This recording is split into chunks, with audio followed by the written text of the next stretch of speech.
parents? What are these people saying? What do they want from me?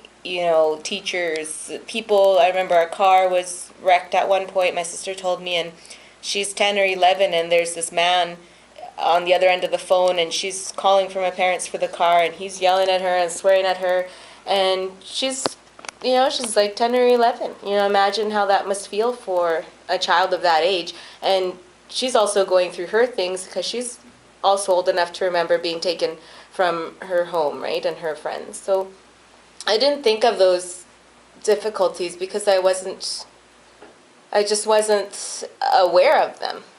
And I'm very lucky that I didn't have to be. So I see, these immigrant families, and even here at the school, a lot of EAL support, which is really great to see. But there are a lot of parents here where their kids are translating for them, where their kids know the language more than they do. And that must be difficult for everyone involved. So I see that whether you came 20, 30 years ago or you just came now, I think the story of the immigrant family is very similar, right? There's always, unless you came knowing some English, it's very hard to try and fit in, and the Canadian culture is so different from, depending where you came from, it's going to be different, right? And so I feel that a lot of kids have extra responsibilities that they wouldn't otherwise have if they weren't immigrant families. Do you know what I mean? So just another, I'm just going to have you say your name again for the camera, and just a little bit about what you're studying at BU. That's all right. Roxana Castillo, and I'm in the Ed program in the middle year stream. And this is the end of my first year practicum at King George, and then I have 1 year left.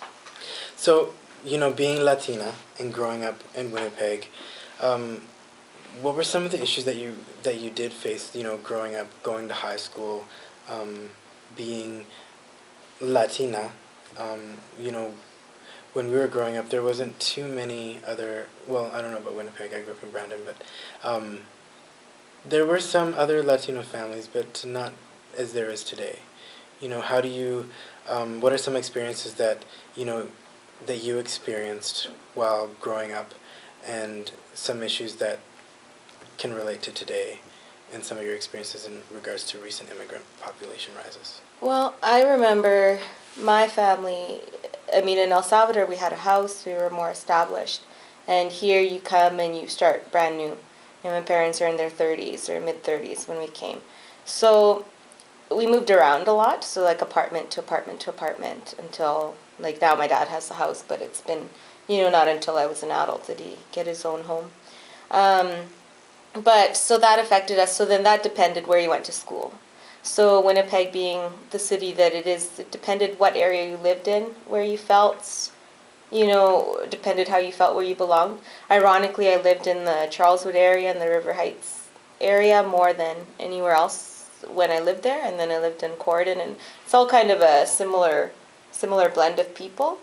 Mm-hmm. So for me, I felt very unique. We all had the same interests. We like bike riding. We like playing at the park. We like going swimming together, going to see the same movies. So we didn't bring race into our relationship or culture. It didn't matter if we were a girl or a boy, any of those things. That didn't dictate, well, for me, who my friends were going to be. My friends are the people that I got along with, right? So in regards to being part of a Latin community, I wasn't really involved. My parents they knew other people who spoke Spanish, and I think for them that was comforting and something they could relate to. Where because I wasn't raised in El Salvador, born there but not raised there, I couldn't really relate to new immigrant families. I couldn't relate to other people that spoke Spanish other than the fact that we could speak Spanish. There wasn't really, I had much in common with these people. So, ironically, because I'm from El Salvador, I didn't actually spend any time with people from El Salvador. Mm-hmm. I didn't really know very many. The only people that I would were my parents' friends' kids that I'd kind of have to play with when they came over. Mm-hmm. But I made my own group of friends, and there was a mix. There was all kinds. Mm-hmm. It was whoever I got along with. And then growing up in Charleswood, so it's a homogenous group, mostly Caucasians. In high school, I had to go to the Maples for half a semester. And that was hard because I left all my friends. At the Maples, there were First Nations, there was Filipino, there was Indian, like from India. There was, Italian. I had a friend named Sophia, she was Greek. It was super, super diverse. But I didn't feel like I fit in anywhere there, even though you'd think I'm around all these people who are not white, that I would feel comfortable. At that school, the people from India would hang out here, all the Aboriginals over here, all the Portuguese over here, all the Greek over here. There are so many segregated groups, even though you think, well, they're all brown, they should all mingle, right? So that was a culture shock in itself for myself. Even though I'm surrounded by so much diversity, there was no integration. It was very segregated. So, that doesn't, just because you have a group of people from different places doesn't mean they're all going to get along or they're going to talk to each other, right?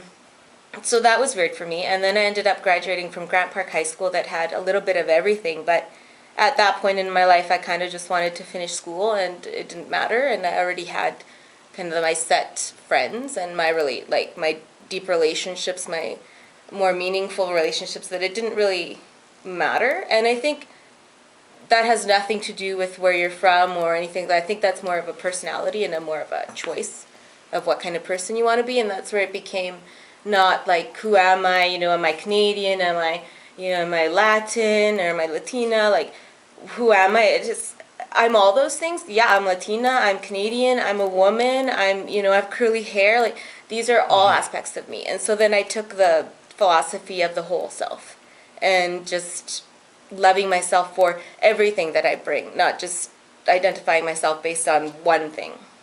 What about some of the discrimination maybe that you receive from the Latino community? Like, because there's issues of acceptance of individuals who are like born in Canada or raised in Canada, and not so much awareness about us being Latino as a whole opposed to being like first generation.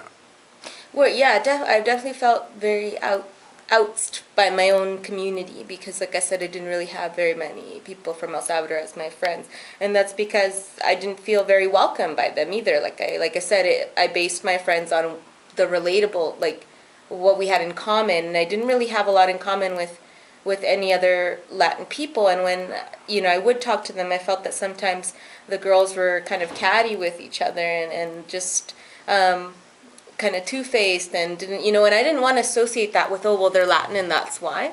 But unfortunately, my experiences happened to be negative around these people. And so then I just kind of was like, well, screw this, I don't want to hang out with people like this. But it wasn't because they were Latin, it just happened to be they were Latin and treated me that way. And so, sadly, I wasn't part of my community as much as I would have liked to be. But like I said, that's when I started to realize that I don't need to identify myself as only that I can be a part of many, many communities and many different cultures. And and that refers back to the capoeira that you practice. Well, yeah. Could you talk about, and that's something that we see in the community when we see capoeira presentations, the inclusivity that they practice. Absolutely. I think when we do the Winter Festival, we're the only group, or I haven't really seen all the other festivals because we're in the festival, but that don't really have much Brazilians in it yet. Yet it's the Brazil Pavilion, and people, like, what are all these Caucasians and other, all these other people doing this Brazilian song, this Brazilian dance? How most of us don't speak Portuguese, but we're open-minded people. We want to experience a new culture, and we all have something in common, like I referred to before, at church, anywhere that you have that. You create a community based on your interests and your likes, and we all are interested in capoeira. We like it, and thankfully to our teacher, he's teaching us more about the culture and the experience as well. And so, it's encouraged me to want to learn Portuguese. It's encouraging us to sing the songs, and even if we don't know the songs, we're still up there, and we're just proud to be a part of this and share this culture with other people and learn it ourselves. So we don't have to be from there to be a part of it. Like our instructor says, capoeira is for everybody. Just like I said, you don't need to be Japanese to do karate, right? So, and that's just who we are. That's why, my partner Kyle, that's why we get along so well, because we're an interracial couple, and that's due to the fact we like diversity, and that those things don't matter. We don't set up those walls or those boundaries. What because are there's no some? need to. Uh-huh. What are some of the differences that you notice being from Winnipeg and coming to Brandon in regards to cultural awareness, cultural diversity, and even discrimination? Definitely, I see more. It's easier to notice people that are not white in Brandon. Like, we go to the superstore, I hear Spanish everywhere. You see a lot of Asian people. More people from India. You see a lot of Ethiopian people. There's at superstore, it's just like a whole little different nation, nation to nation, all over the place. And in Winnipeg, I saw that all the time. I took the city bus. I saw all kinds of people, Filipino everywhere, a lot of Aboriginals. And I never once thought about it. Like, I didn't think, like, oh, these people are, they must be immigrants, or these people are from so and so. Like, we're just all taking the bus. Like, we're just all, there. And that's what I noticed about Winnipeg. I guess it also depends where you are, because this is more downtown area. But there just seemed the diversity has been there, and it's been there for a longer time, that eventually everyone just kind of blends and it doesn't matter. And you see a lot more groups of people that are hanging out that are from different places and cultures in a group. You go to a pub there, and then there's all kinds. There's people from all over the world hanging out at a party. Where in Brandon, I don't see that very much. I feel like Brandon is like that high school, the Maples, I went to, where there are the different groups, but they're very segregated. So that's what I've noticed so far in Brandon. Like you're Hispanic and you stay with the Hispanics, and even if you're like from Colombia, you're with the Colombians, and you're from El Salvador, you're with the Salvadorians. So I've noticed that in Brandon, that there's still it's a growing city in regards to diversity, but I'm really happy it's here, but it still needs to kind of expand. So would you say there's more racism probably in Brandon opposed to Winnipeg? I don't know, because I haven't experienced it firsthand. I did speak to this woman from Colombia, and she says, oh yeah, she feels that people in Brandon are very racist. And then I spoke to another woman who is also from Colombia, and she says she really loves it here and is so happy she's in Brandon and has not experienced that. Mm-hmm. So I think that that's really going to be based on personal experience and also perspective, how you choose to view how people treat you. Mm-hmm. Like I told you that story where that man said, oh, you don't even have an accent, when I was speaking in English, and I just kind of like, oh yeah, no, I don't. I've lived here for a long time. And so to me, I'm thinking like he's ignorant, and at first I was kind of thrown off and a little bit annoyed about it. But then I thought about it and like, well, this man is talking to me and he's being respectful, and he's just this isn't something he's seen before. So that's his experience that he's coming to me at. So it is a little bit ignorant, but that's okay, because I can be that person to change the way he sees people that are Latin or from somewhere else. That, I'm not Caucasian and I do speak proper English, and that does exist. Do you know what I mean? And that's okay. And if I do have an accent, that'd be okay too. But just, it's very new for the people who have been here in Brandon forever. Like they said, 10 years ago, maybe the immigrant they saw was German, or somebody from a Hutterite colony. So I think it's very different for everybody involved, and the difference with Winnipeg is that it's the capital city. It's been around for so long. It's growing. It's kind of, you know what I mean? Where in Brandon you see it more because it's such a small city compared to Winnipeg and other cities in Canada. I guess that is true also. Like I've experienced that too, or when someone assumes that you don't speak, or they assume that you don't speak English, and seeing that it's not necessarily a form of racism, it is ignorance, but also like I can tell when somebody is kind of like not very culturally aware by the way they say my name.